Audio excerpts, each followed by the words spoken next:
મારું નામ આશકા છે. મેં યુઆઈડી કોલેજમાંથી લાઇફસ્ટાઇલ એસેસરીઝનો કોર્સ ડિઝાઇનિંગ ગ્રેજ્યુએશન કરેલું છે અને પછી ત્યારબાદ હું જયપુરની અને બોમ્બેની કંપનીમાં જોબ કરતી હતી.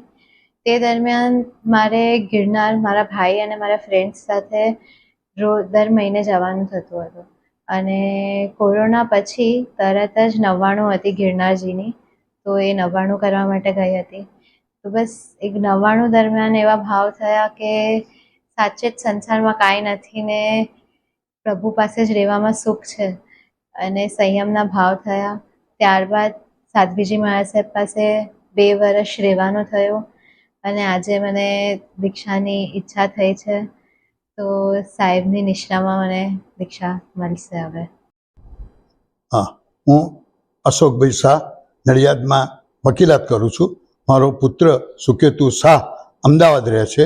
એની સુપુત્રી કુમારી આસ્કા અને એનો મોટો ભાઈ એ બંને ગિરનારની જાત્રાઓ એમના મિત્રો સાથે દર મહિને કરતા હતા.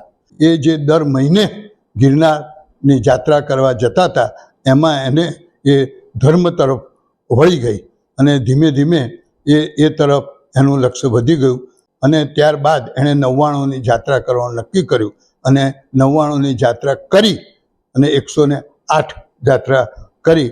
એમાં એને એવું થયું કે આ સંસાર અસાર છે, મારે આ સંસારમાં પડવું નથી, ઘર સંસાર માણવો નથી, પણ સંયમના માર્ગે જ મારે આગળ વધવું છે.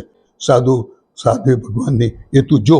અને એ રીતે એ છેલ્લા 2-2.5 વર્ષથી સાધ્વીજી મહારાજ સાથે જુદી જુદી જગ્યાએ એને લગભગ 5000 કિલોમીટરનો વિહાર પણ કરેલો છે અને સાધ્વીનું જીવન જીવાય કેવી રીતે એ જોયું અને અનુભવ્યું પણ ખરું અને એને નક્કી કર્યું કે મારે સંયમ જીવન જ કરવું છે.